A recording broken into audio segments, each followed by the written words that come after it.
So, you know about social engineering. We've talked about it today. In fact, we talked about all the ways that somebody can try and trick you nicely into giving away personal information that eventually can be used against you in sort of a digital scenario, right? We've talked about that.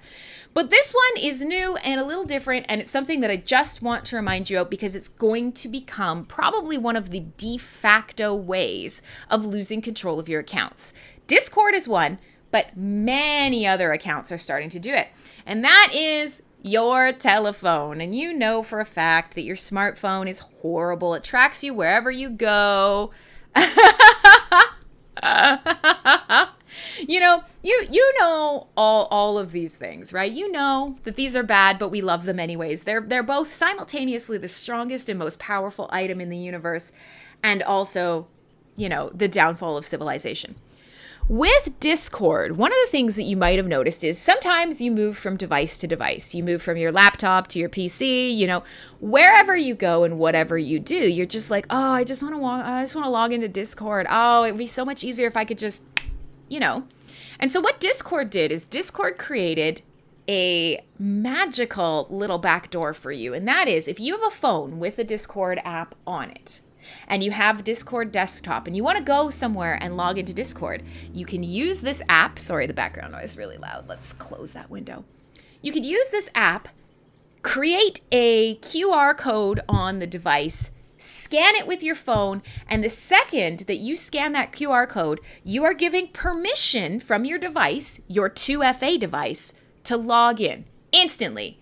Bam! Now, that's helpful. And you're starting to see this in other programs as well. Oh, Raffi, banana phone. Little did Raffi know. If you only use a banana as a phone, you will not be open to 2FA hacking. So good for you. So here's the thing. Discord now, the way that this spread like wildfire was, somebody sent you a DM and said, hey, check out what's going on in general. Now, of course, we're all like, oh, hell yeah. Is it drama? Is it sass? Is it nudity? I don't know what it is, but I want to know. If everybody's going to go look at it, if we're all jumping off the same bridge to go look at something ridiculous, well, hell, I'm coming with you. And that's what happened. People got a DM and it said, join this server. And everybody goes, okay, all right. And they joined the server. Now, inherently, that wasn't bad. Oh, yes, everybody's going to be singing that now. Ring, ring, ring, banana phone. I don't even know the tune anymore. I just remember seeing Raffi growing up. He was the best. Everybody in chat's boop-a-doop-a-doop-a-doop. I don't know. I'm just making it up. Doesn't matter. You're still going to have it. What an earworm. Crimson clad. So you get this message. You join the Discord server. Hey, Justin! And you join the Discord server and you're like, I don't really see anything going on. And the Discord server then presents you with a QR code. And they say, hey, verify your account, or, oh, get your role, or, hey, finish logging in to the server. And so this is where you need to be careful. And I want to mention this because this is becoming more and more commonplace. It's not just Discord anymore. Microsoft accounts have it. Adobe accounts have it. There are any number of, if you can log into a website, or a desktop version of a platform, and you also have a phone. Wiki is social engineering. Yes, absolutely. So, speaking of social engineering, any of these sort of accounts that are tied to a mobile app that can scan a QR code, I would arguably say this is one of the most dangerous things that can happen to you. And so you just got to be really smart about it, because as soon as you scan a QR code and you are using your 2FA device or you are using an app, most often what it does is it bypasses 2FA. The whole idea is we know that 2FA keeps us safe, right? Right? You know that, right? Two-factor authentication, where you log in one place, but then you also have something in your possession and you say, yes, that is me. And it kind of helps make sure that you don't get hacked, right? Somebody is trying to get on the website, but you have your phone and you go, oh no, not you, fucker. It's a good thing. But the problem is it's made it harder to log in the services we want. I want to just log into Discord quickly. Fuck, I just need to get into this account. 2FA. And so what has happened now is many of these apps have created this ability to scan a QR code. So rather than doing the whole full 2FA thing, you pull up a QR code on a device like your laptop, a website, you scan it with your phone and you just skip everything. So what has been happening in Discord now is they invite you to a server. You get there and they say, oh, well, you can't see anything until you scan this QR code, verify your account, whatever the case may be. Get an NFT, get a role, whatever. And so they say, scan it. You pull out your phone with your Discord account and you scan it thinking, yeah, okay, I got to log into Discord. Yeah, okay. And your phone goes, whoa, do you want to do this? It's Discord. And you go, yeah, I know. And you say, okay. And boom, you've given somebody else the control of your account without having to worry about 2FA. Scanning a QR code in Discord skips your two-factor authentication. Now, I know this is a boring topic, but it's something that a lot of people did not know. And so yesterday, my inbox filled up to the brim, just like bottom to top, with messages from people who had fallen for this hack. And so what it did is it immediately took control of our accounts. It immediately sent out messages spreading this Discord server a little bit further. And it was actually scary to see how quickly this passed around.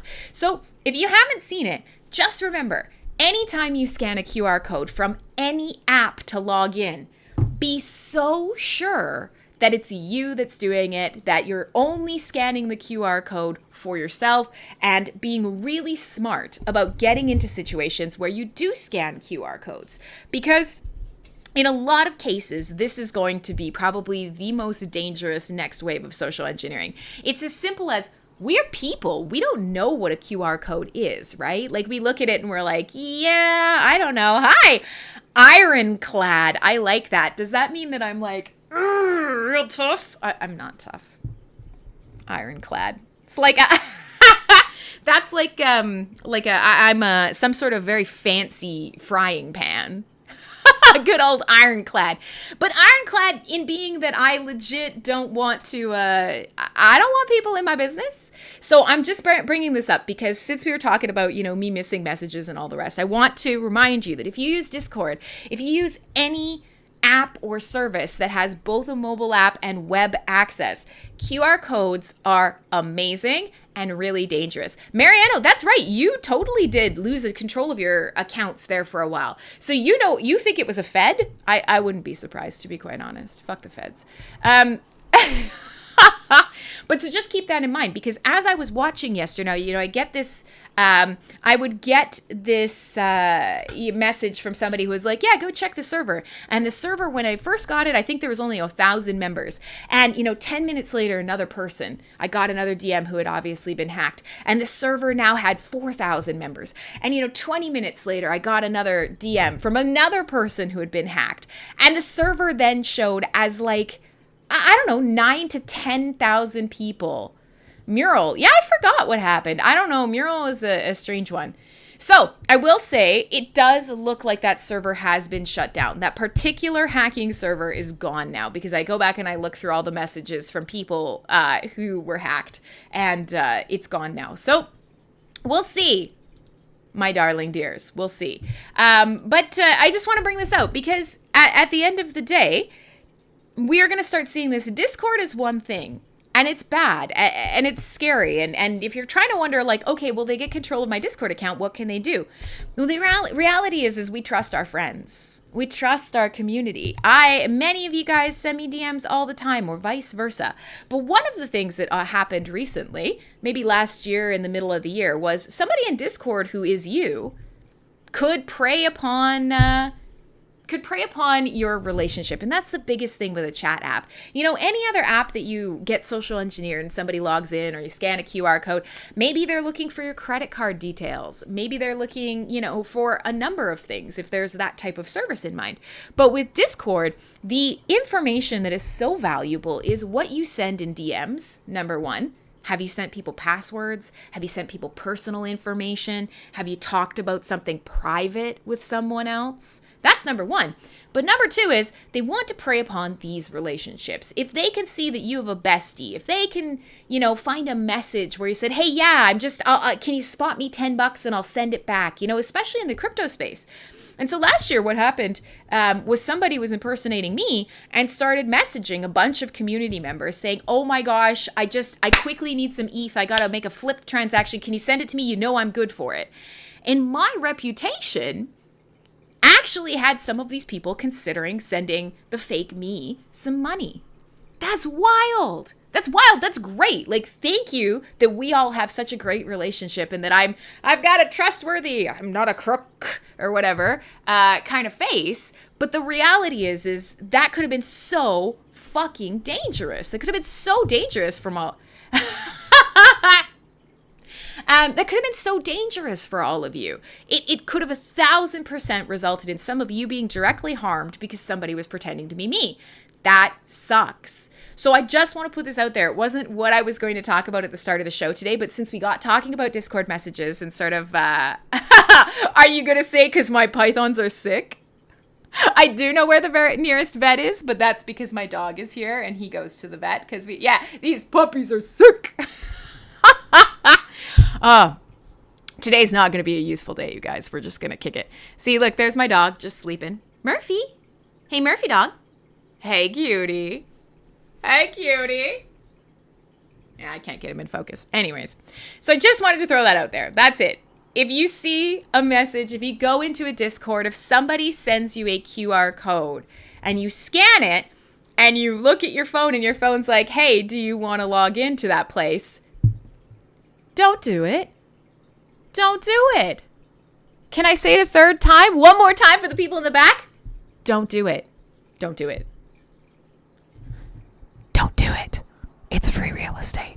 All right. So I am pretty sure the drugs are going to kick in pretty soon. Mariano's absolutely right. Discord is honestly, there's no encryption. There's nothing safe. Anybody can interpret it. And to be quite honest, just remember, if Discord, if anybody in any position of authority asks Discord for your chat logs, Discord will give it away. So just be smart, okay? If you want encrypted messaging, use something like Signal. Build something, from source on GitHub. There are many other chat apps that are much, much more safe. But everybody is looking for ways to socially engineer you. And this one is going to become big because QRs, we're starting to realize, oh, fuck, I hate logging into things. Boop! And we scan. And it's actually even easier. Like, forget for a second even trying to pretend that you're smart enough to not get socially engineered to give away personal information.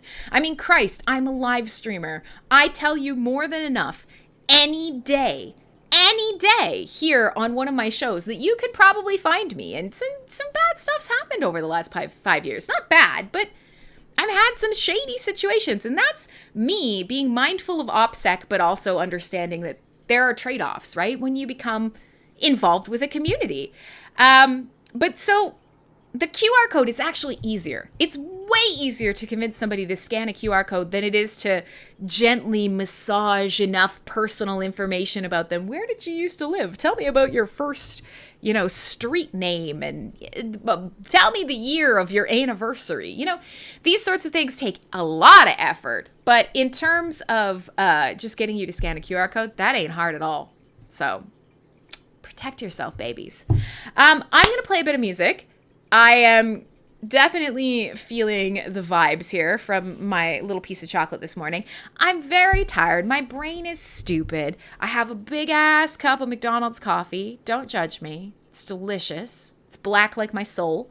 And I got a cute dog. So we'll play some synthwave. We'll talk about whatever you guys want to talk about. We'll have a bit of fun today. Like I said, skipping a show just because I'm tired is stupid. And, wasting a cute face is never a good look. So, yeah, and so another great point in the chat, Blue, I have to give you props. You're absolutely right. If you truly do want the ability to send short messages in a way that literally no one at all can decrypt them except you and the other person, then, Hive, that's an option for you. You can send...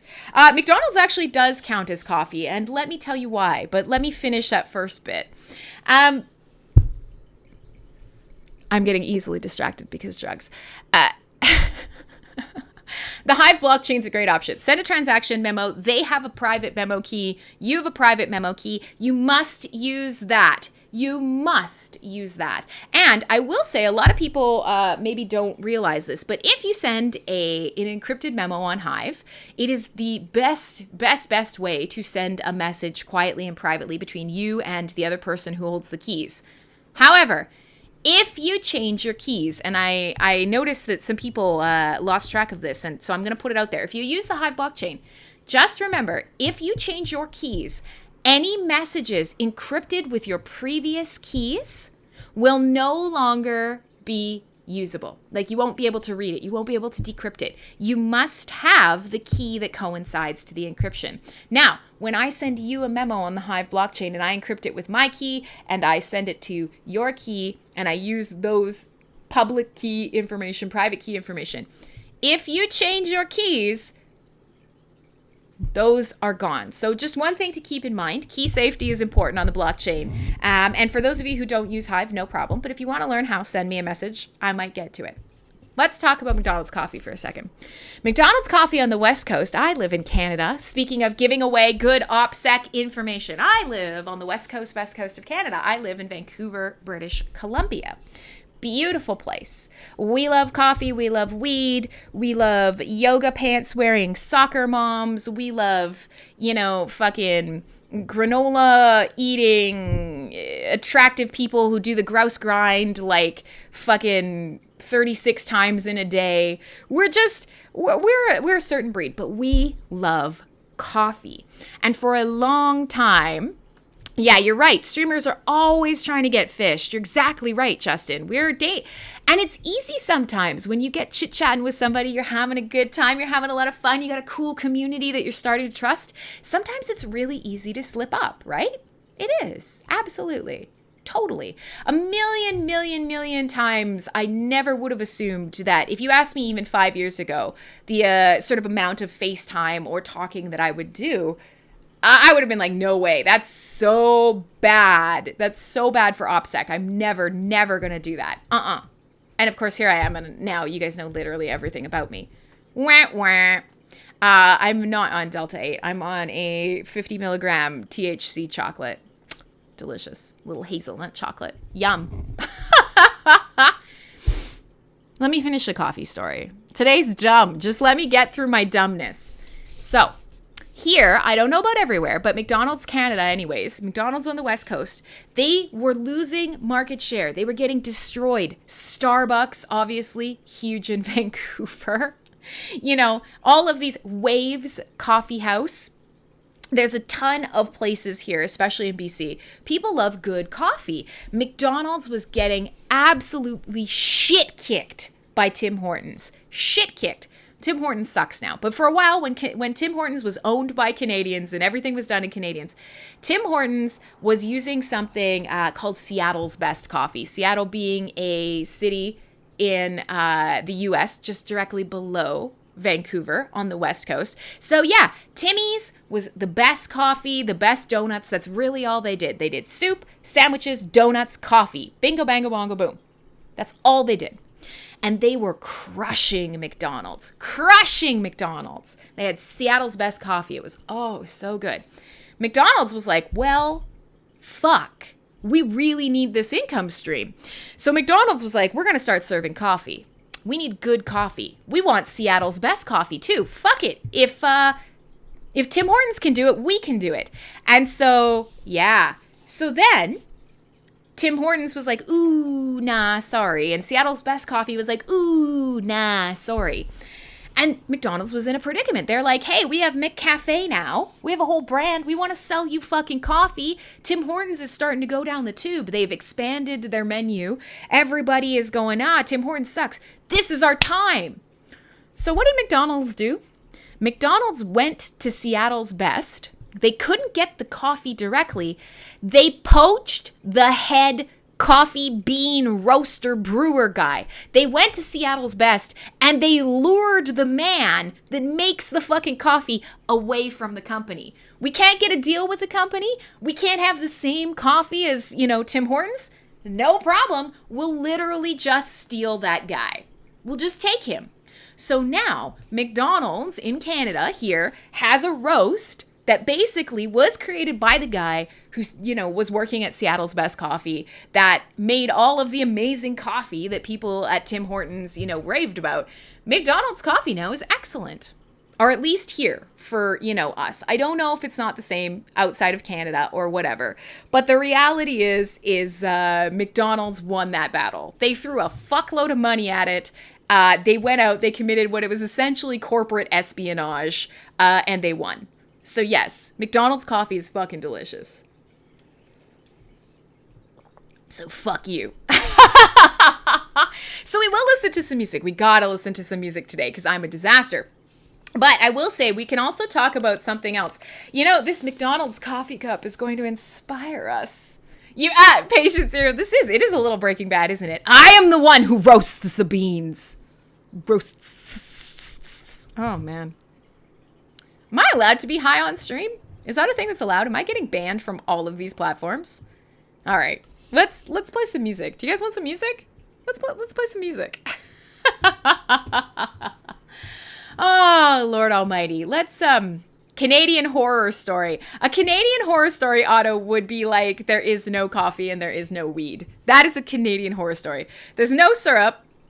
There's no coffee. There's no weed. Everybody in Canada would simultaneously shut down and die. Like, honestly, Canada would cease to function. We wouldn't know what to do. Yes, I'm allowed. Okay. Permission has been given from chat. Let's do some synthwave. Yes, bitches? Say my name. Let's figure it out.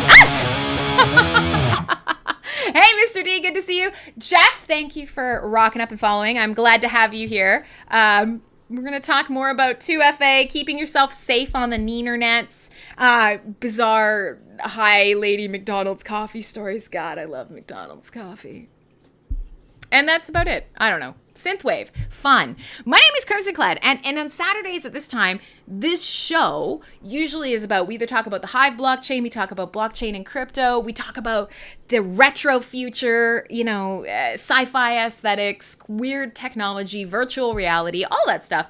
And then I play synthwave music. I was up till like 3:30 in the morning last night. I've gone completely non-functional in the brain.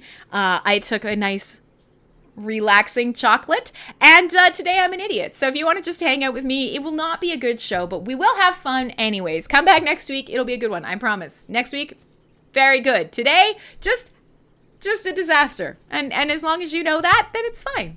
It's all fine. We're all fine. Here now. How are you? All right. If you don't get that reference, you're kicked out. So I do want to play you guys some new synthwave, and I have a bunch of new releases. I do have to play some of Mariano's at some point, but I am going to pull stuff from the playlist that I happen to have just in this moment. So I was thinking, baby cakes, I am going to play... I'm going to play you a track by an artist called Mystery Mammal. Just a short track called Industrial Fights and Magic. Because I don't know if you guys growing up were also computer game nerds, but Might and Magic was definitely one of those series that had a big influence on me, especially Heroes of Might and Magic. Not just Might and Magic, but Heroes of Might and Magic. I think we've talked about that on the show before. But I'm going to play you that. It's off an album called Building Better Rockets. It came out at the end of March. It's a great album. I'm going to play this for you guys. Then we'll come back and we'll do some like dumb chat some more. Yes? Yes. I don't know. And hopefully I don't disappoint and lose all my subs and you guys want to hang around a little bit more. And we'll chat about whatever you guys want. Join in or don't. Just listen. Groove to the music. Chill out. Do what you got to do. I'm here for you. Let's see if we can get this sorted. The essential problem with this kind of motion must resemble the creative problem of melody writing. It is, perhaps in its purest form, the most highly concentrated case study of the essence of art itself, involving as it does balance, contrast, tension, and resolution all brought into play with minimum expenditure. Perhaps if these actions were structured with still greater contrast of motion and scale, and some as yet unknown qualities, They might be developed through variations that we could recognize and respond to directly, an emotion.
right, there you go. So, hey, hi, welcome, CyberBuzz Radio.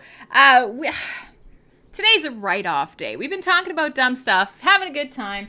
People are hopping in and out. I thought I saw a gecko for a second. Came, lost him, had him. It's all good in the hood. So, my dears, what have we been talking about for the first half hour of the show? We talked a little bit about getting, oh, nope, there we go. Everybody's back. It's alive. Everything's happening. I like Mr. D's new avatar. It's terrifying.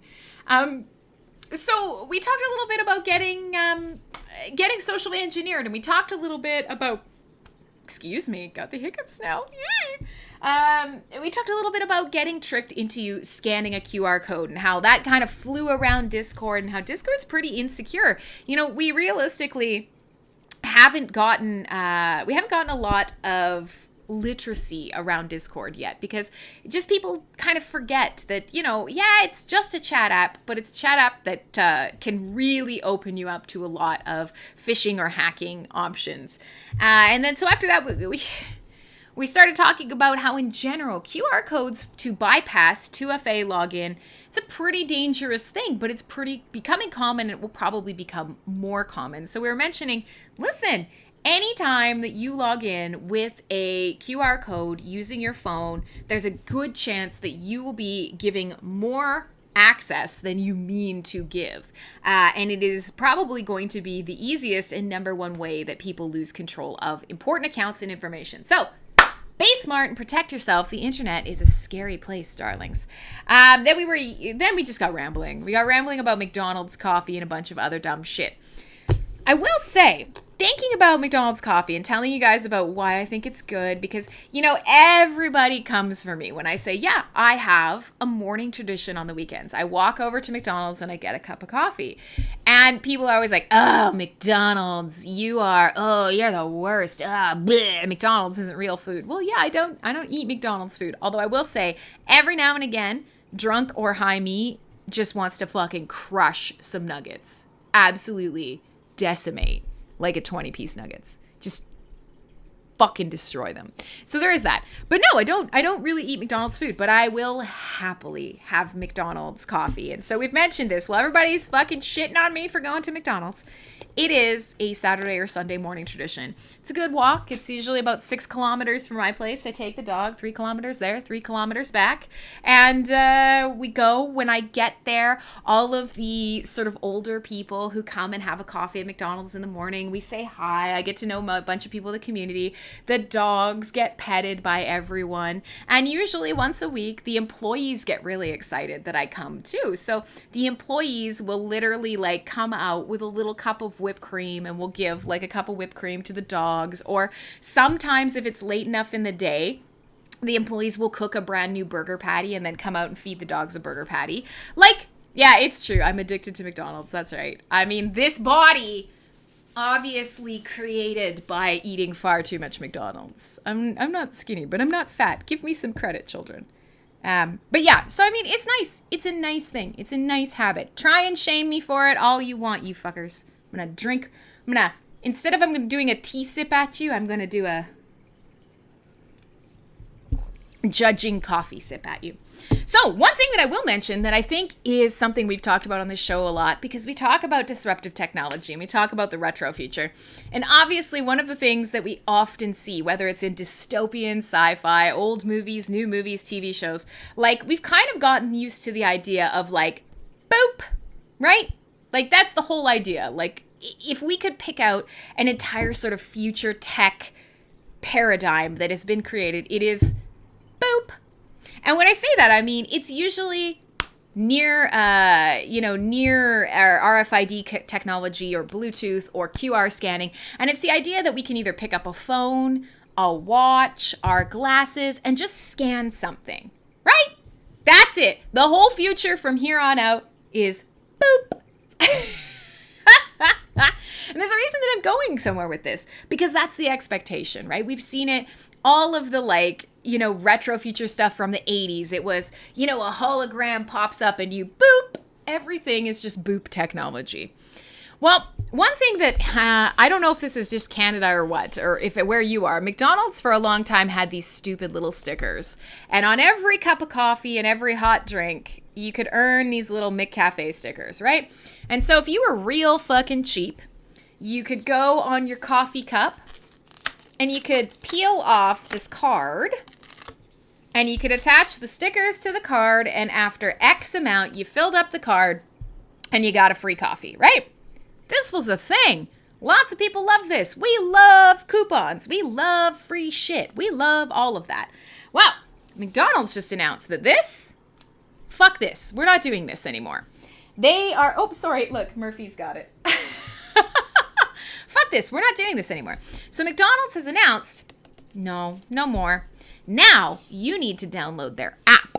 Forget this paper and this stuff and these stickers and that free stuff.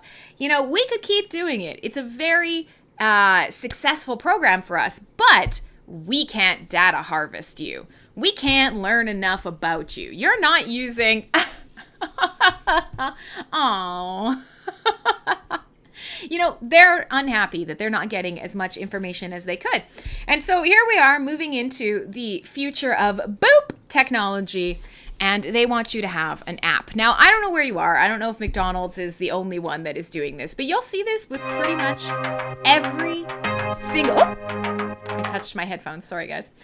You'll see this with pretty much every single fast food joint, every single service provider.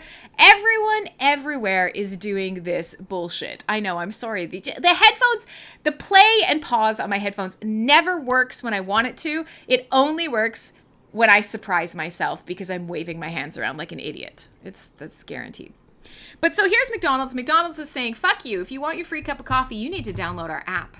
You need to put our app on your phone. You need to turn on location on the app because then it could tell you where the nearest McDonald's is. It wants to track what you eat. It wants to, I think we've talked about on this show before, one of the most sort of dystopian retro future technologies out there was the idea that everything you do, you feed it into the Internet of Things, right? We've talked about algorithms on this show. We love to talk about social media and whatnot. And we talk about alternatives like the Hive blockchain. But the reality is McDonald's simply wants to know everything you're doing all the time. And if they do, it's not as sinister as you think. It's not because necessarily, they're going to steal anything from you, but you can be manipulated when somebody understands you on a deeper level. When they have all that information about you, they can use it to suggest things. And stores that have apps, whether it's 7-Eleven or McDonald's or whatever, any app, that's right, patient zero, any app, Mariano's right, apps are replacing websites as we speak. And websites did this too, but there was still a bit of a separation. For a long time, you had to kind of be at a physical computer to interact with a website, right? That was how it was. So when you were there, you were feeding them information, but then you stepped away and they didn't know what was going on anymore. And they had that time where you were away from their clutches, these brands that want to suggest things to you. They want to kind of remind you that, hey, you really do need some chicken nuggets, bitch. Come get some nuggets. And I'll be like, oh, yeah, chicken nuggets. Okay. Right? That's how it works. So, at least for a while there, we knew when we were on the computer, everything was being watched, everything was being logged, big data was analyzing it. But then they realized, well, shit, everybody's got a phone in their pocket. And we're going to use this idea of making websites easier to navigate. We're going to use all of the pet peeves that people have with the internet on phones. We're going to use those as excuses, and we're going to build apps that specifically shape your behavior. Now listen, I'm not fucking shaming you for having your McDonald's coffee. I'm not shaming you for downloading apps on your phone. I have a whole bunch. I have a whole separate phone from this one that I don't run a SIM card on, that just apps that I kind of need or want, but I'm uncomfortable carrying with me or whatever. I literally have a second phone to put those apps on, or I run them on an emulator, a sandbox emulator on my PC. You do not have to give up the tech in your life. But just always be thinking about, if you are using this app, if this app is turned on, if this app can see where you're moving, where you're going, what you're doing, when you're buying, if this app is suggesting to you, hey, just X amount more things and then you get something free, or hey, if you come in right now, we'll give you a coupon, or it creates a sense of urgency. At the end of the day, what is this app trying to sell you? Right? Think about it. That's all. Just remember, you're all very smart. You're all media literate. But we're moving into a place in the world where kids growing up after this, their entire lives will just be comprised of app to app to app to app. The things that they flip through on a day-to-day basis. It's a little scary, right? It is. It's a little scary. So, McDonald's coffee taking us to all of our topics today. No more free coffees for you unless you put the app on your phone and you scan it before every purchase. Some people would say, arguably, that's a lot easier. I don't have to remember where I put this. The sticker fell off. I got torn in my pocket. My dog ate it. I don't know.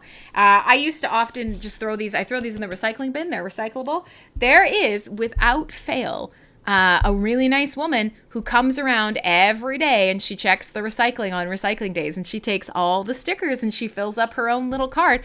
That bitch has probably got 1 trillion free coffees. She's working hard for those gains, kids. Those offline gains. So yeah, more free shit for your information. If you cannot figure out how a business is making money, they're making it off you. Absolutely. And that's okay. But consent is important. Your consent is important. Being literate about what you want to share and what you don't want to share. And making mindful trade-offs is important. It's not a bad thing. Always up to this point in history, the businesses that we want to do business with, the these services that are the most meaningful to us, honestly, they usually have some semblance of like a relationship with you. They will take information about you. I know Crimson Clad comes in and she gets the same black coffee order every week. And if I see her come in, I start pouring that coffee because I know. And to me, that's amazing. That is a fantastic little relationship or whatever, right? This is good service often requires knowing something about the person you're serving. A product that actually, a product that meets your needs often has to figure out what your needs are to be able to meet them. It's not a bad thing. It's just, where are we? Where are we in that scale? Which side of the scale do you think you're on in your life? Do you give too much information? Do you care? Lots of people don't care. And if you don't care, that's okay. But it's worth thinking about. It's always worth thinking about. Yeah, Uncle Bonehead says that's the reason he keeps his that's the reason he keeps his credit bad. You guys should shame Frankie in the chat. He comes in, he looks at the pictures, he makes a comment, but he never actually hangs out with us. Okay, so let's play another track and then we'll come back because, you guys are all talking about cars, Tesla, some other stuff in chat. And yes, there is another sort of new development with this. So let's play another track and then let's come back after this. And we'll be halfway through the show and we'll listen to more synthwave and I'll be very like, whatever. I'm so hot right now. We'll drink coffee and we'll chitty chat about the future and listen to good music. Thank you for just hanging out with me on a useless day here today, CyberBuzz. But it's all good. It's all good. Everything's good. The track I'm going to play you has a car on the front cover. The title is in Cyrillics. The author is also in Cyrillics. I legitimately don't know how to pronounce this. I don't know how to tell you who's making this music. I don't know I don't know the name of the song. You can look at it. It will be on the screen. Normally I would ask Neil McSpadden, but he left the server. He's an asshole. He abandoned us. So I don't know. Here is a song by a artist. And it's good. Right? Right.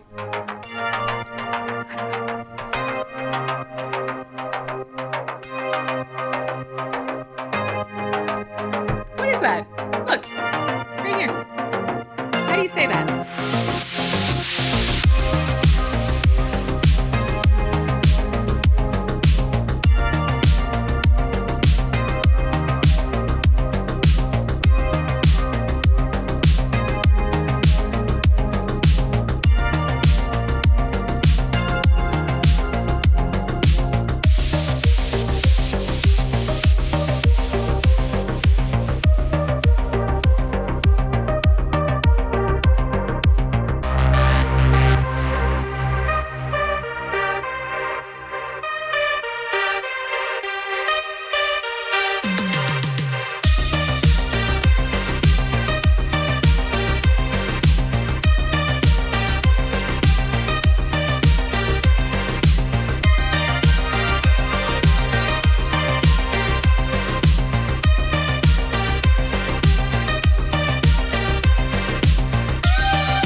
All right. Wow. Patient Zero came through on that one for reals. So, literally, did you like select the characters and then take them to a translator? That's amazing. So the artist is called Beam and the track is called The Chase. Sure. You could have told me that that was Putrid Womb and this song was Diarrhea Waterboarding, and I would have been like, yeah, obviously.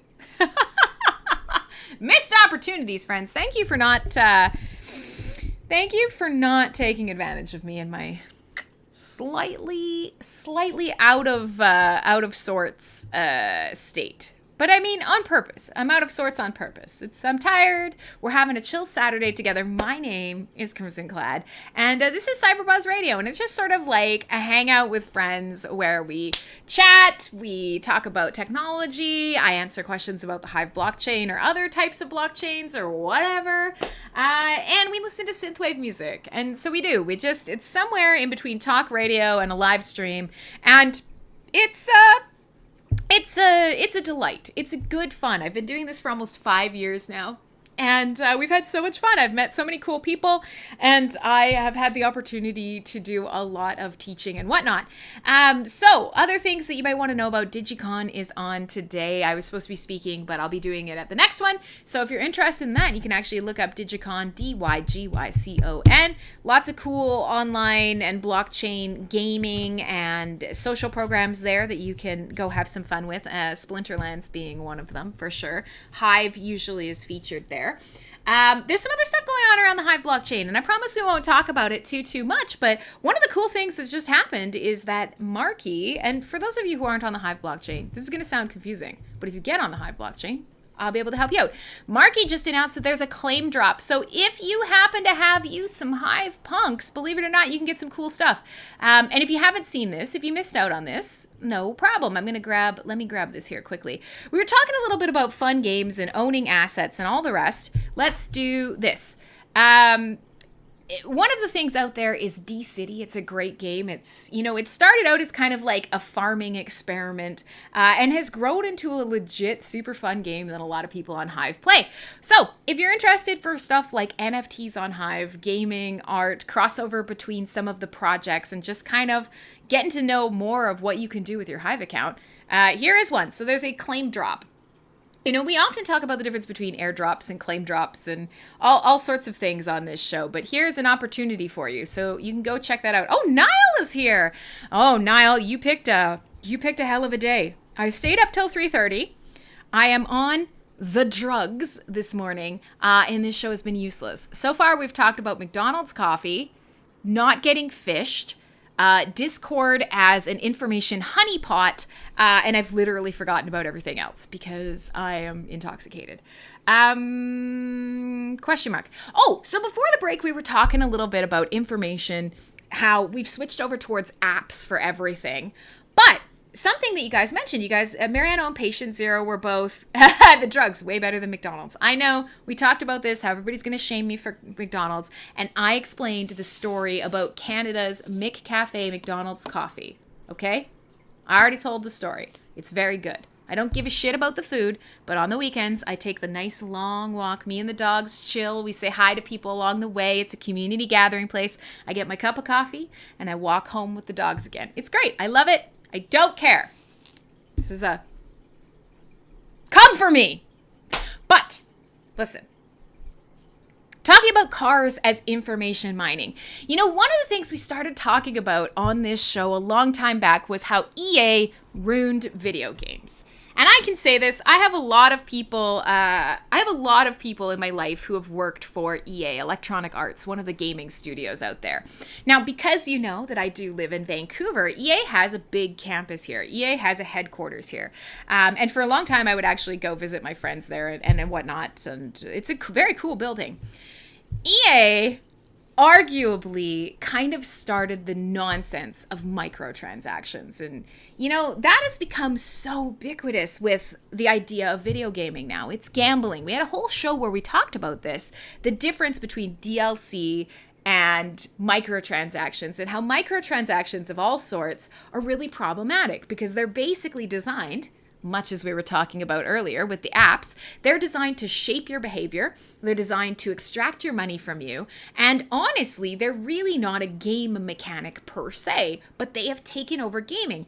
Well, as we were talking about McDonald's coffee and moving towards apps for tracking free stuff and things like that, you may not have seen this, but this is something that is a little bit shocking. This is starting to happen in the automotive industry now too. And to me, this is fascinating and terrifying.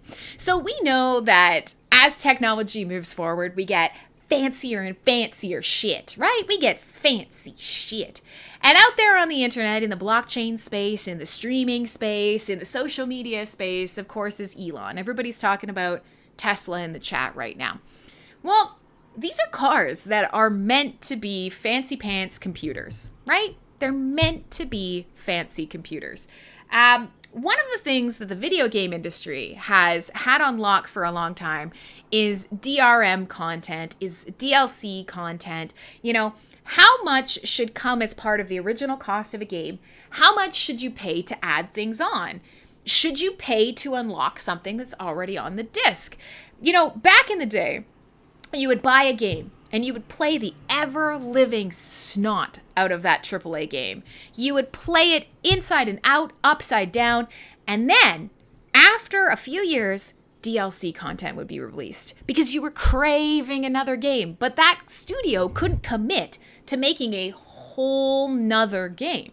So what they would do is they would create a little standalone storyline, some extra achievements, some cool skins, and then you would pay a couple extra bucks, you would download that content on top of the game, and you would get more.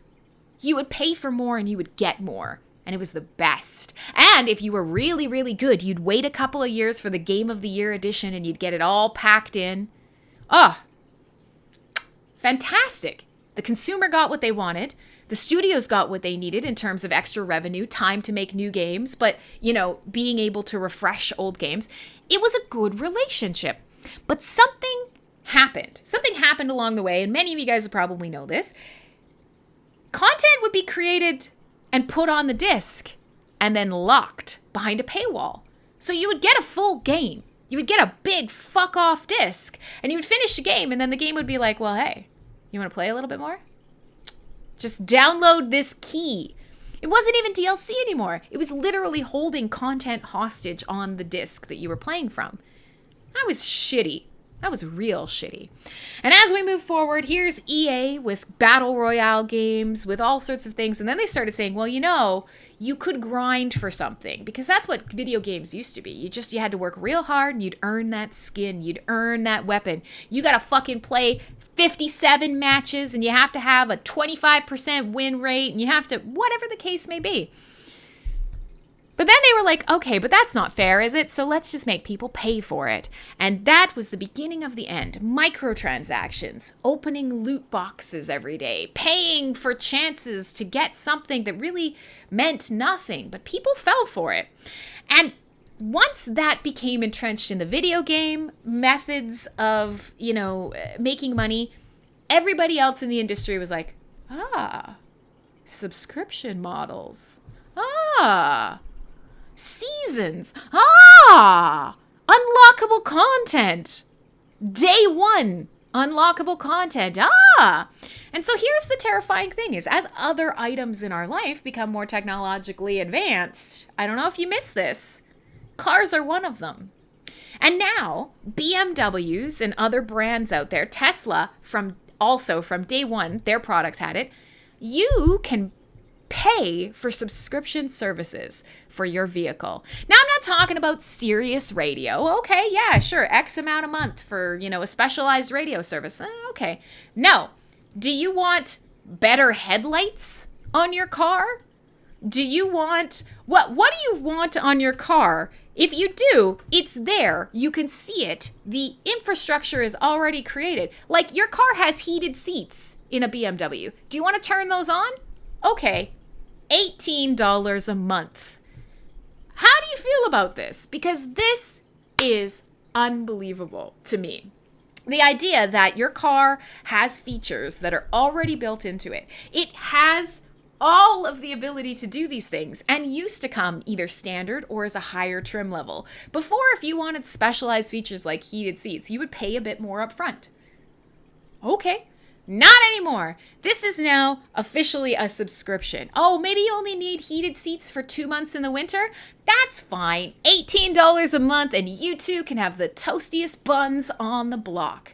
This is a very terrifying slope for me, for sure. This is not something that I like seeing, but it's fascinating. You want your Tesla to self-drive? Any Tesla can self-drive. You just got to pay $2,500 out of nowhere. Yeah, no problem. And these are things that these products were sold as being able to do. And they were sold as, if you buy this thing, you can have this. But then it turns out you grab it and they go, absolutely not. Fuck you. Give me more money. It's a weird thing. It's a weird thing, and I'm not 100% sure where our mentalities changed to accept this. Because before it would have been like, if this item does not have this thing that I want, I'm not going to buy it. And then it became, well, I do really want the extra, so I will pay a little bit more, and then I can have this thing. And somehow, in the last couple of years, that's morphed to, oh, this has everything I want, but I can't have it if I don't pay extra money. Okay, well, I'll just buy the subscription. So what do you think? This is something that I feel like is laying the groundwork. We know this is starting to happen. Subscription-based income models are happening everywhere. And we've talked about it with the Hive blockchain. We've talked about it with social media. There are a lot of places where maybe subscription-based services make sense. I mean, as of last week, I turned on affiliate for Twitch. So, I mean, now if you're watching on Twitch and you wanted to support me month to month, that's a subscription-based service, right? That makes sense. Maybe you'll watch for 2 months. You'll pay me a toonie a month. Oh, that's a Canadian thing. You'll pay me a couple bucks a month. We'll have these shows where I'm really high and I yell at you about weird things like cars, McDonald's coffee, and then you'll be like, "Oof, I'm crimson cladded out. Too much crim. No, thank you." And you'll stop the subscription. And you know what? That makes sense. But in a place where you have physical items with physical, bye, feel better, Uncle Bonehead. Physical items with physical features. And we are slowly being trained that, well, just pay extra money if you want them.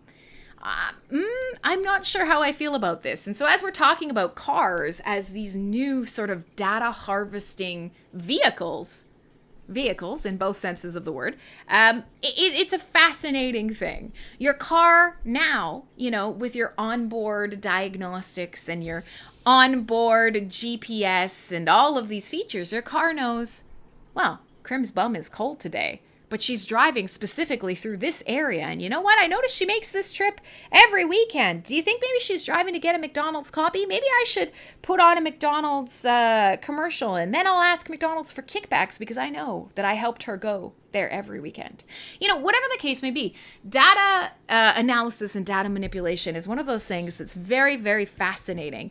And it is starting to become the only meaningful thing left for us to sell each other. Or at least in sort of the traditional fiat world and the traditional tech world now. Web3, maybe it's a little bit different, but I don't know. I want to see. I want to see what you guys think. Now, with that being said, let's play some more music because we are actually halfway through the show already, and we could talk about whatever you guys want to talk about. I will make a solid attempt not to be completely out of it. The dog is here, you're here, I'm here at CyberBuzz Radio. And yeah, in the coming weeks, we're definitely going to talk a little bit more about Hive stuff. I've got a lot of traveling to do for Hive. And also on Monday, so in a couple days, today is the 16th.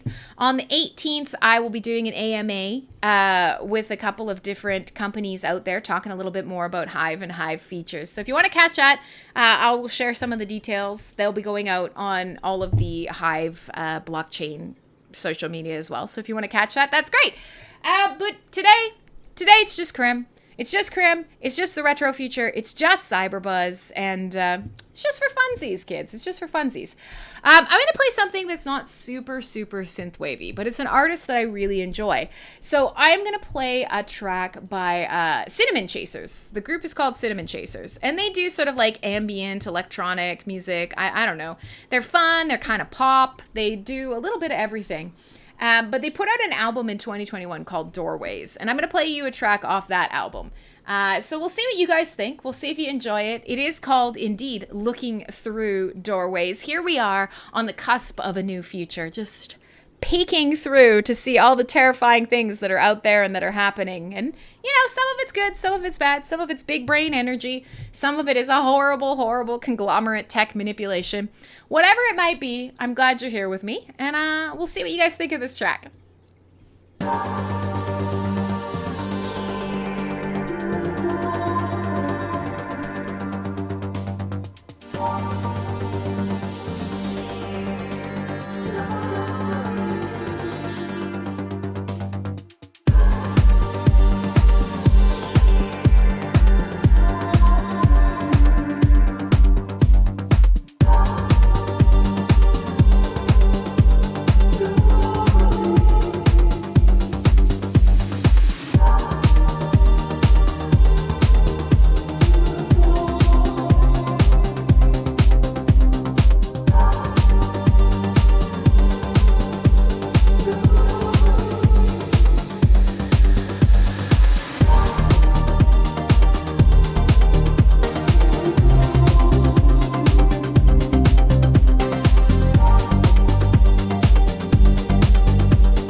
There you go.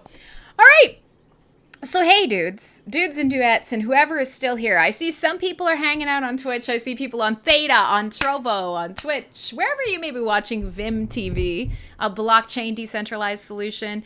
And some of you are here even in the Discord, but it's a quiet day today.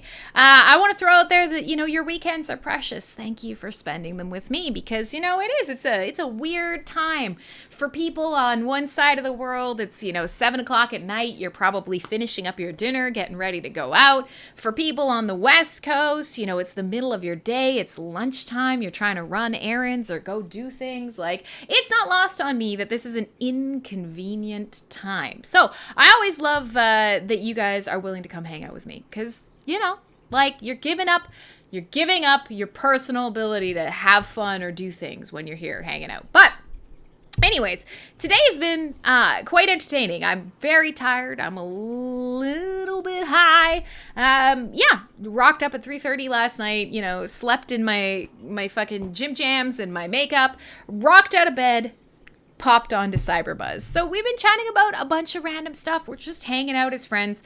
We've covered a myriad of topics starting from like Discord dangers, 2FA problematics, hey, digital hashtag. I don't know. My gym jams, that's right. I don't know how to say your name, my man. My whole jam is people show up to the radio show and then I shout them out on air live and I destroy their names and it's shameful, but it makes me look bad, not you. So we've been talking about things like McDonald's coffee, which sounds, silly, but sort of some of the corporate espionage moving towards apps. We've talked a bit about digital data mining, talking a bit about QR codes and how those are some of like the biggest dangers to you in these coming times, ways of social engineering, ways of accidentally getting phished, all of the bad things that we often talk about on this show. And again, of course, we... just don't forget. Oh, you have Foddy Rebecca's cute things. I haven't seen Rebecca in a bit. She's adorable. Aw, emojis everywhere. So, we always talk, like, we always have things that take on a lightly dystopian vibe, right? We often do sort of have cautionary tales on this show. And part of that is because that's what makes for interesting discussion. This is not a doomsaying show. We all know that Skynet is eventually going to awaken and murder all of us, and we've accepted that. But, technology does indeed make our lives better as well. It's so easy these days to fall into doom scrolling. It's so easy these days to fall into believing that nothing good is happening in the world. And that's certainly not true. There's never been a better time to be alive. You don't die at the ripe old age of childbirth anymore. And, we talk about how to keep yourself safe using these apps. But the reality is you can carry the entire summation of the knowledge of the universe in your pocket anywhere you go. You can take a picture of anything at any time. You can have amazing memories and great fun. You can listen to music anywhere you want, anytime you want. You can discover artists that you would have never been exposed to.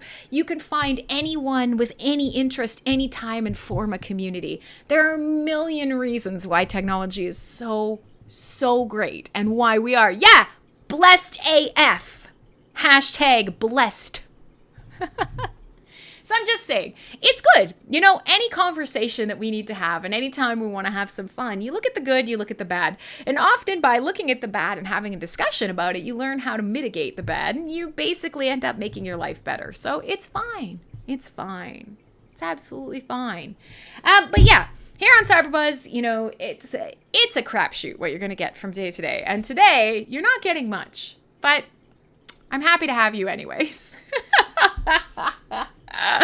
So before the break, we were talking about cars and we were talking about technology in cars and subscription-based services and how everybody has learned. Yes.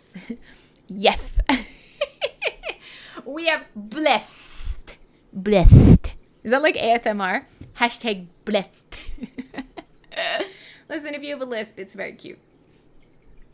I don't want to get canceled. I'm going to get canceled. It's fine. We were talking about subscription-based services becoming the de facto way of earning money and how information is basically the most valuable form of transacting value in general, right? And we talk about this on Hive a lot. We talk about this with blockchains a lot. Transacting value is very meaningful because in a lot of cases, things that used to have to be a physical item are no longer a physical item. And that makes it harder to make money, especially if you are producing something, streaming content or whatever. I mean, there are so many ways now that we see things as valuable that it's very difficult to put a price on these things. It's very difficult to set a proper model for income, you know? And so we want to transact value between each other. We want to create a place where you can make a job doing whatever it is. I don't know, maybe you make butterfly hats, bespoke butterfly hats on stream. I don't fucking know. Somebody somewhere finds it valuable. And how do you transact value? How do you make money?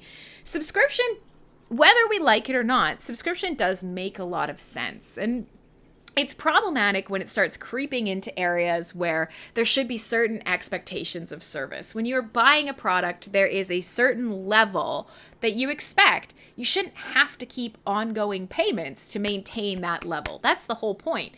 But for things that are more ephemeral, for things like content, for things like relationships, for these types of interactions, yeah, subscription makes sense. And so it's interesting to see us moving into a space where people are testing out what this looks like. Can we use a subscription for one type of thing? Can we use a traditional model for another type of thing? Where is it working? Where is it not? And that's all driven by technology.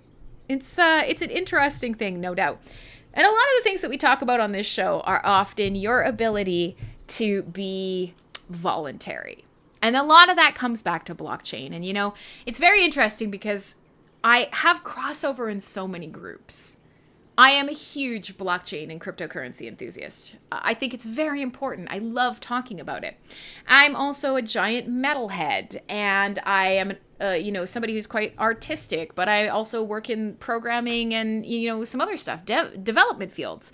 And so all of the people that I interact with, in general, I have found these groups don't value the same things.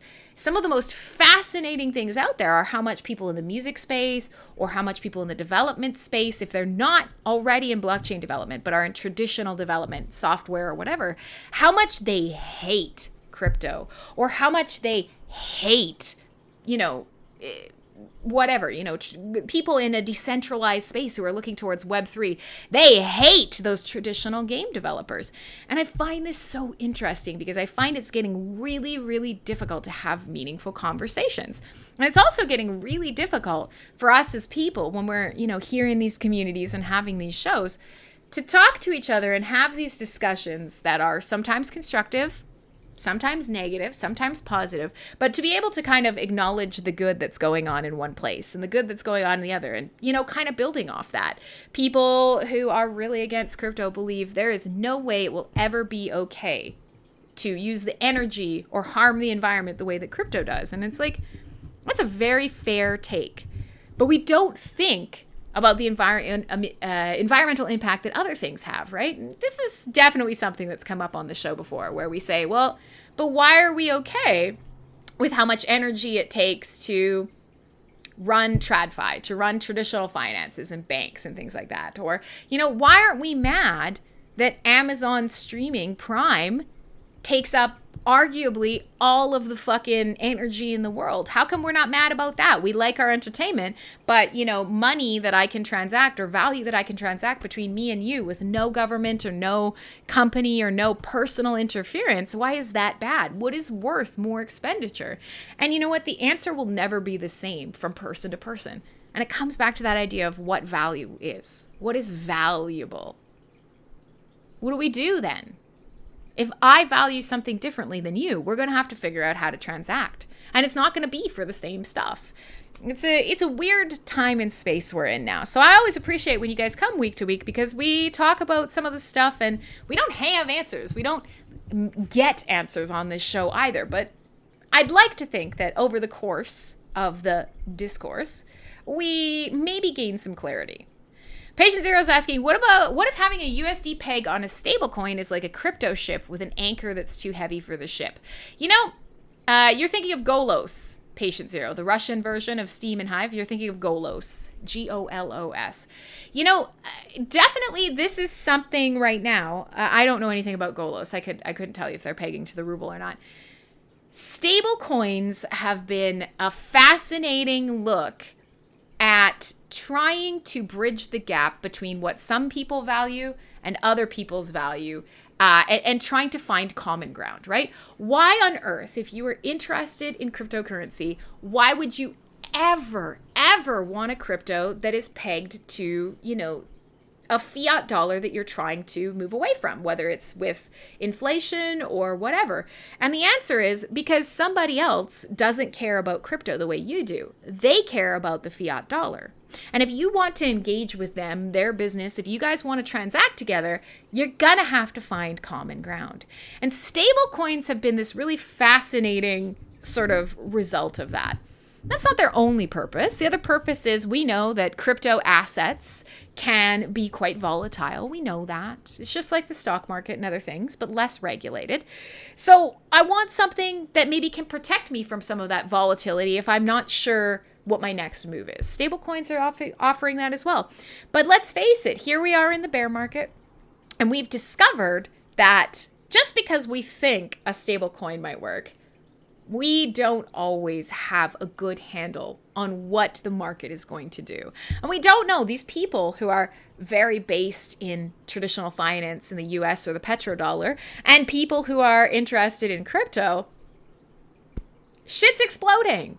We are seeing centralized lenders exploding all over the place. We are seeing a ton of stablecoins that didn't have good foundations or good algorithms or whatever the case may be. Often stablecoins tied to centralized groups. We've been seeing them explode too. And the crypto space right now is just as bad as the regular space. Financially, the world is trying to figure out what the fucking fuck after a few years of really bad financial times, right? So, I mean, it's entirely possible to think of why the fuck do we peg some crypto to the fiat dollar?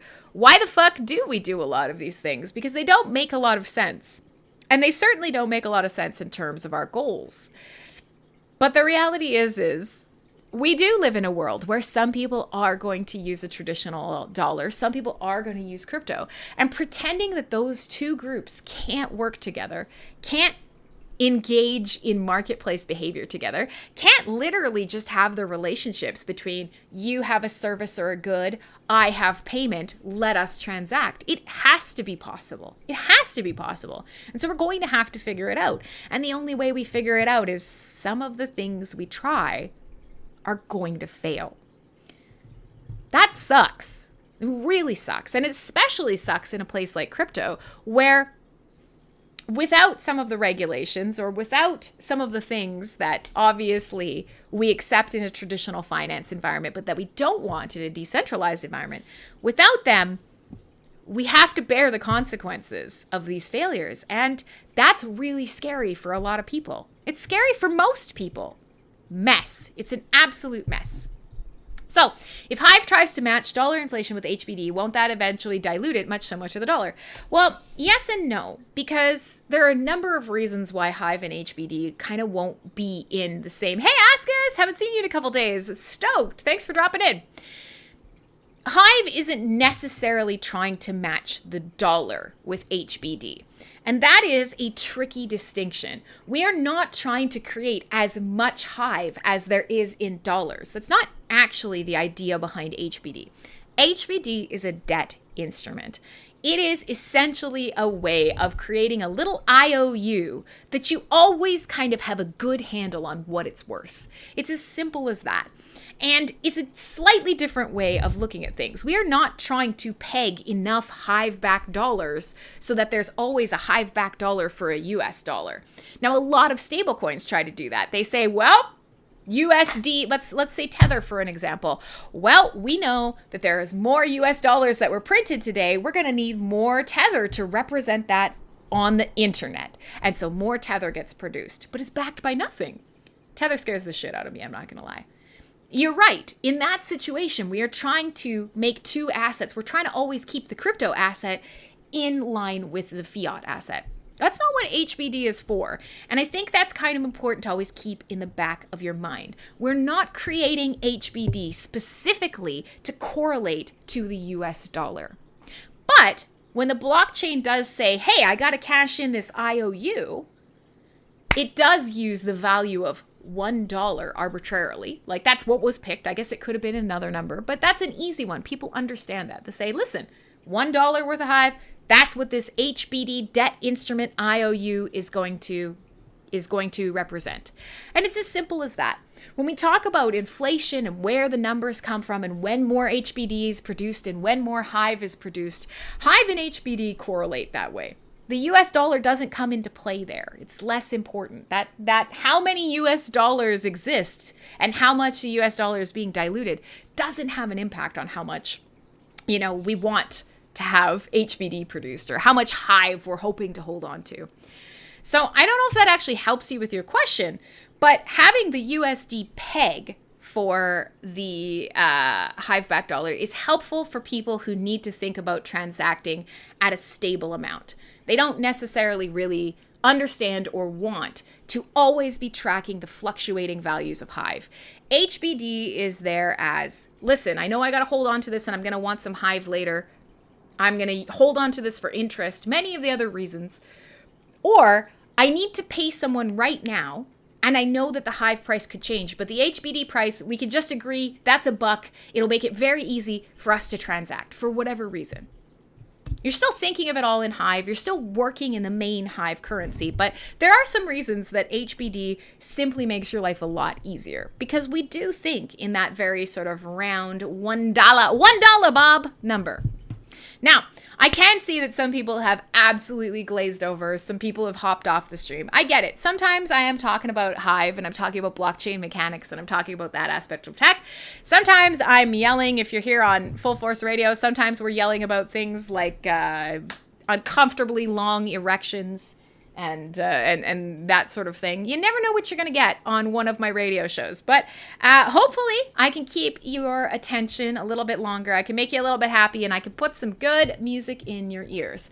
So I've played a couple of different bands today and I want to continue. I am going to play you a track. I'm a big fan of Fury Weekend, so I'm going to play you a new release by Fury Weekend with a group called Prism. The track is called Dangerous. Since on this show we're always talking about things that are a little scary and potentially dangerous, let's fall straight into that Blade Runner Akira aesthetic and play a little bit more synthwave. My name is Crimson Clad. You are listening to CyberBuzz on MSP Waves.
Streetlights blindly lead me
right, there we go.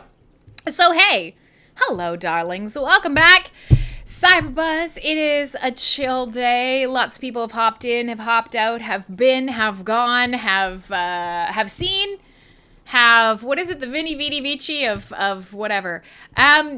So, we've been just kind of chit-chatting today. Today's been a really chill day. Went to McDonald's, got my coffee, hanging out here with you guys. Very tired, not mentally on the ball, wearing last night's makeup, looking real cute, being real confused. I mean, it's a jam for sure. It's a total jam. So we've talked about a bunch of stuff today. We started off discussing how Discord is one of those programs that we all use and love in a lot of cases, but we don't always think about some of the pitfalls. Talked a little bit about QR code hacking and social engineering, how scanning a QR code actually can bypass the security that you've put in place with two-factor authentication.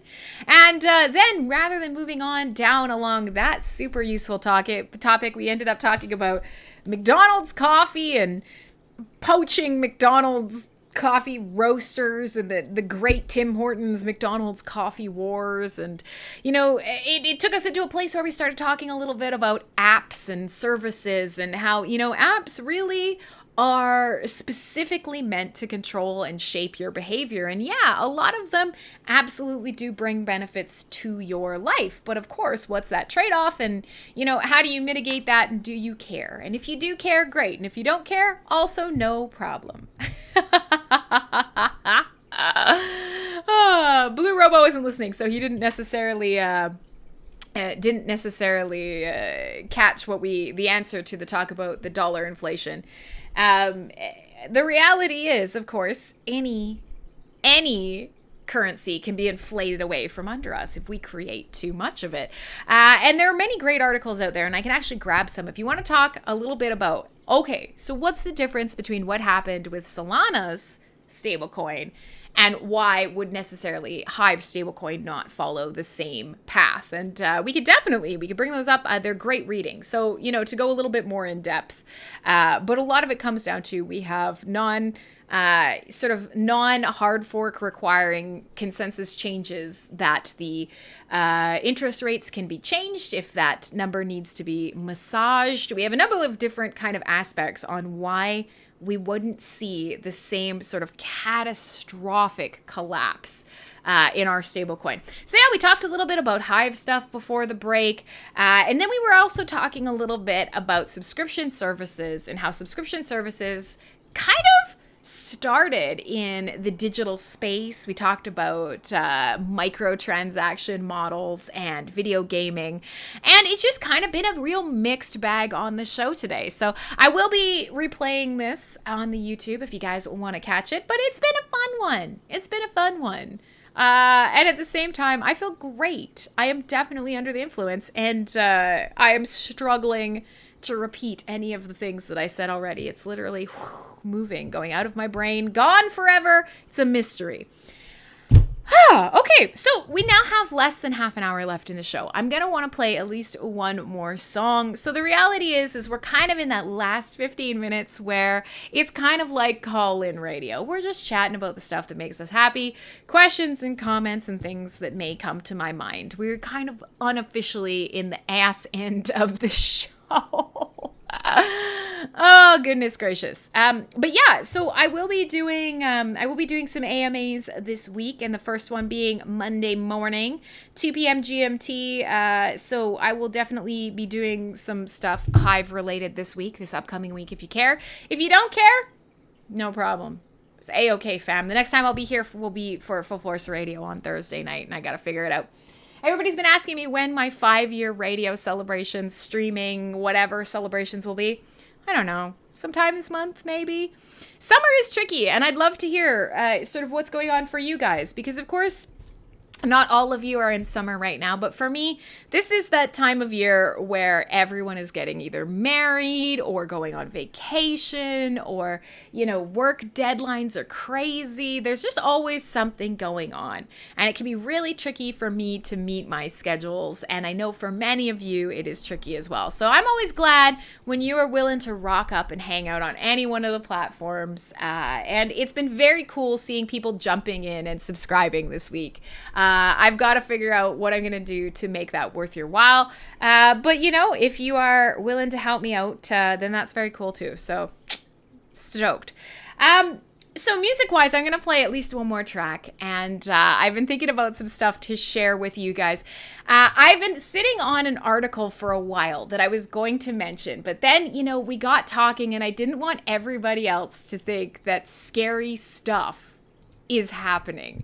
But I did want to bring up, one of the things that we talk about a lot on this show, a lot, is, the ability to create things via AI. We've been talking a lot about imagery, text. A lot of the shows, we've sort of talked a little bit about, how computers and deep learning and machine learning can start mimicking the output of humans really well. Really well.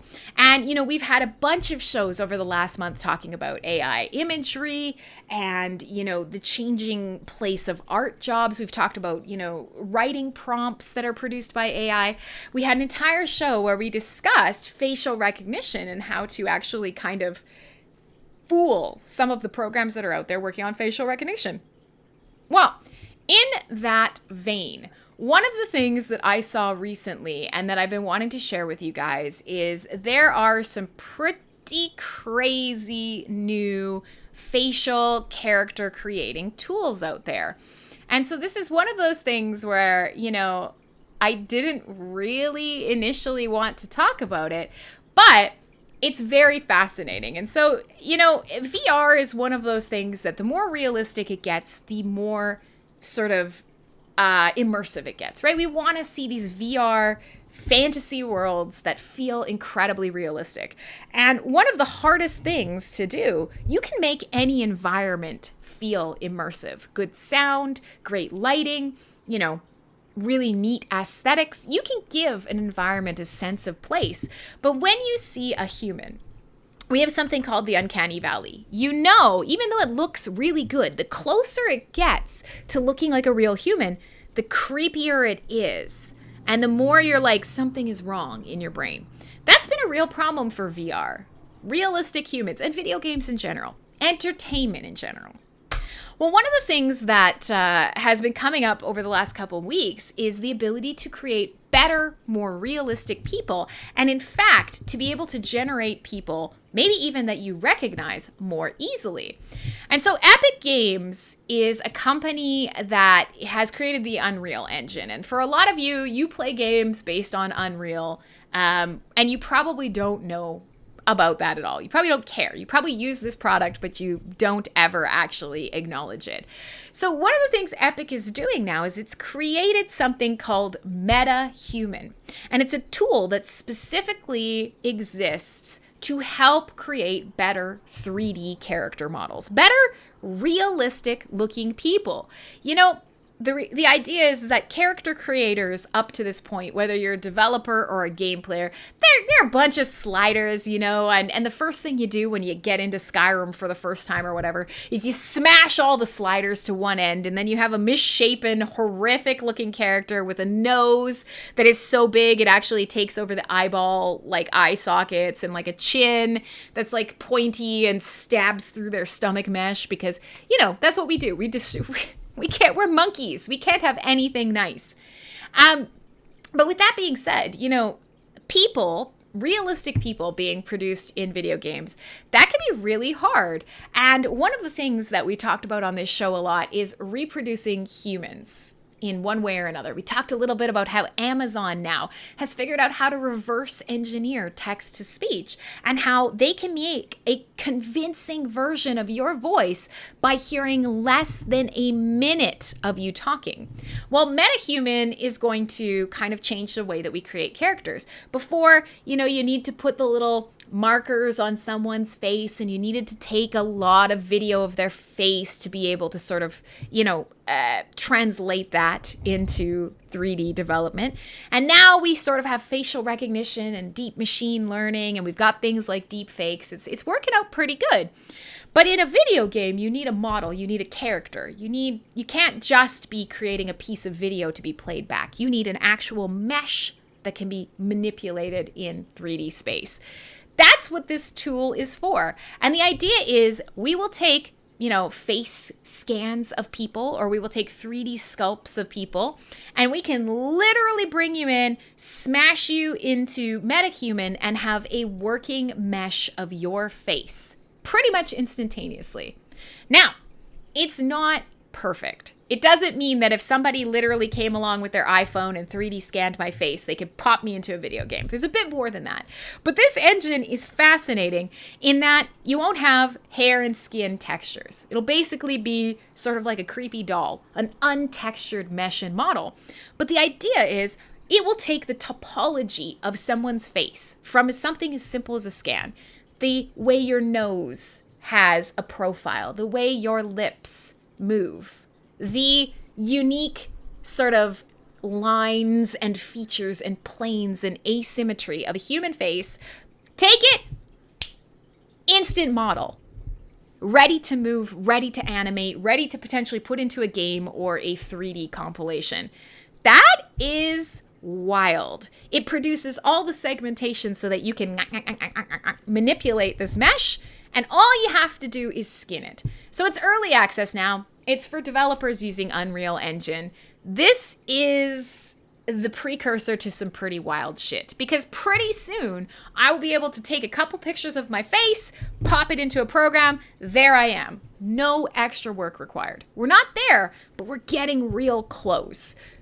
I don't know. How do you guys feel about this? Because realism is important. It's important in entertainment. Hi, El Gecko. Oh, we're just at the end of this show, but I'm glad to have you. Realism's important for immersiveness and often for storytelling, but it's also a little nerve-wracking again. And so Patient Zero is saying skin and stuff ought to be automated. That's true. And you know what? It won't be long. Right now, the hardest part to do is to actually get the ligature, the skeleton underneath that works, the bumps and whatevers. We've always been able to say, well, we can make a colored hair and we can paint skin with the same freckles, but I don't know how to shape the actual face to make it look like crim. And that was the hard part. Well, now we can do that part. And pretty soon, machine learning will be able to look at a photo of me, find landmark things like my little beauty mark here, or the scar in my eyebrow, or match the tones of my hair, or whatever. Pretty soon, machine learning will be able to not just take the topology of my face, but all the other details as well, and produce those. It won't be long. That's basically where this technology is going. Pretty soon, you'll be able to take a couple photos of a person, drop it into your computer, and have a fully animatable, 3D asset or mesh. It's very cool. It's also a little creepy. But you know what? That's what we want, right? That's what we want. That's what we're moving towards. And of course, we always talk about machine learning and deep fakes and AI, and some of it's good and some of it's bad. We'll see what you guys think about it. With that being said, we are here towards the end of the show. There's only 10 minutes left, not even full 10 minutes. So, I'm trying to think of what I want to play for you guys. And we'll kind of play it by ear. I was thinking of maybe playing some Midnight, because I haven't played Midnight in like months and months. So I think I'm going to play a track that I really enjoy. It's got some sexy saxophone. It has a little bit of a dark kind of whatever aspect to it, a little bit of dark synth, if you could call it that. It's really not, but for the Midnight it is. And it talks a little bit about some of the scarier aspects of human nature. Forget computers, because computers at this point really only do what we tell them to, or we shape them to, right? It's a whole thing. Hi! That's what they do. That's all they do. And so realizing that, knowing that, a lot of the darkness that we perceive in technology comes from us. Let's do that. I'm going to play a track called Shadows. Your fake news in. Add away. No problem. We don't care. But yeah, it's a great karaoke track. Shadows in the city. So we'll do that. We'll come back. I'll say goodbye. And another CyberBuzz will be in the books. My name is Crimson Clad. Thanks for coming to hang out. It is technology, blockchain, whatever the fuck we want to talk about. Today, it's basically, I'm really tired and a little bit high.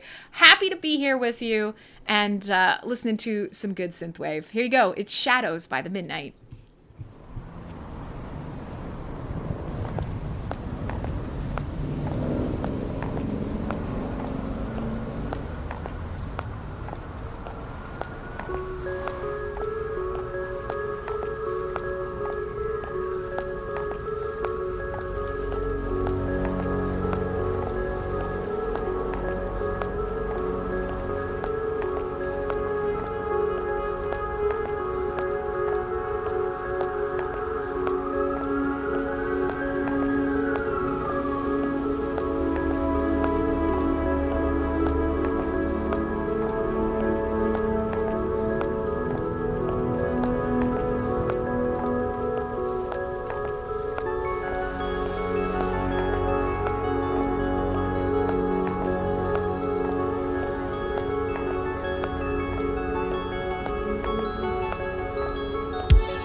City carved a silhouette on the ocean after dark, over the lonely and the holy and the red blood beating hearts.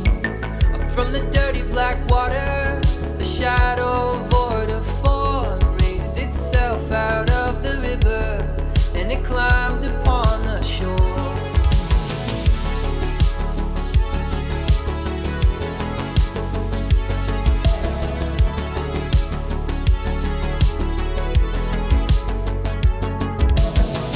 Neon on the blacktop, there's a gentle rain downtown, a shadow pooling underneath me as it follows on the ground. Kissed you when I saw you, stared deep into your eyes. I meant to say I love you, but instead I said goodbye.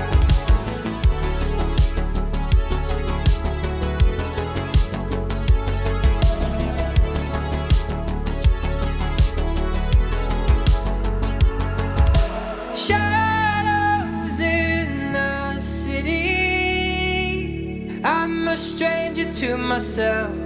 On these streets I'm someone else. Shadows in the city, like a demon in the dark, come to tear us apart. Neon city.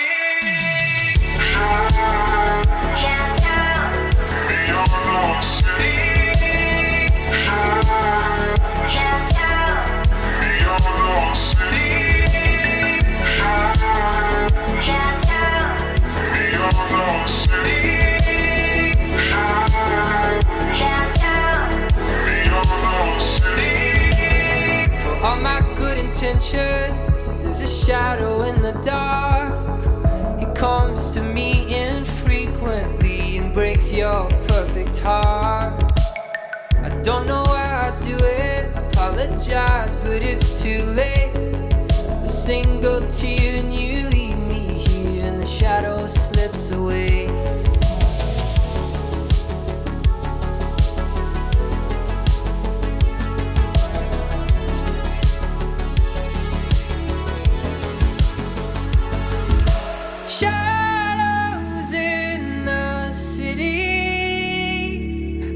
stranger to myself. On these streets I'm someone else. Shadows in the city, like a demon in the dark, come to tear us apart. Beyond our city, can't tell. Beyond our city, can't tell. Beyond our city, can't tell. Beyond our city, can't tell. Beyond our city.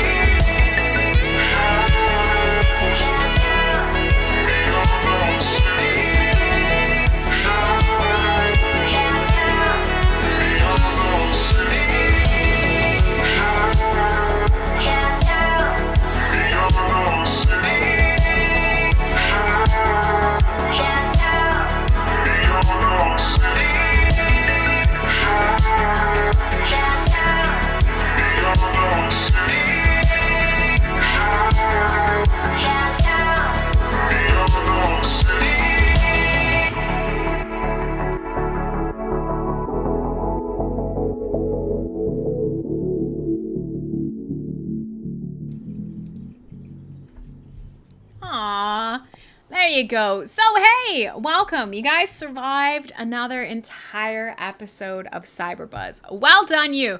I will say, many of you are probably completely asleep, much like this gentleman here. Hey, Riffy.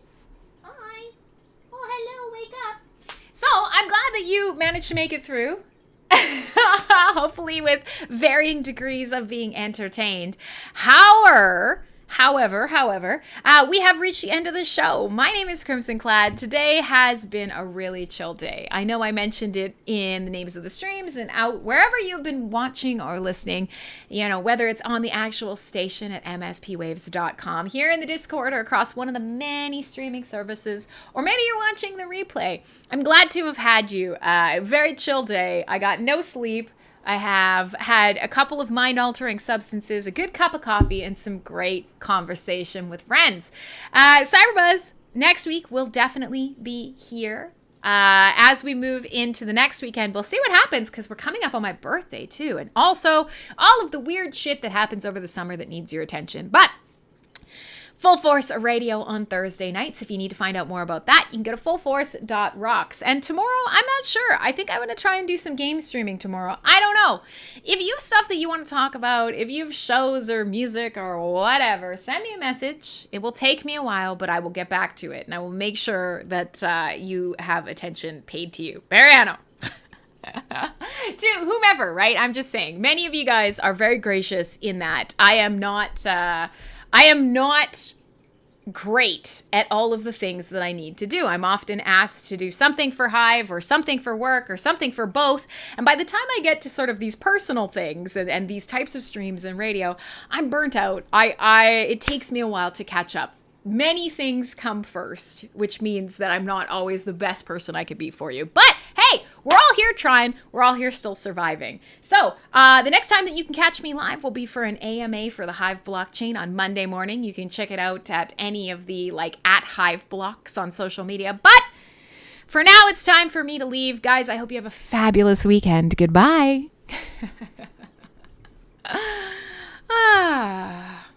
It's a good one. It was fun. McDonald's coffee is delicious. Honestly, it is. It's fine. You don't have to pretend to be a cool guy. Whatever. Just stay hydrated.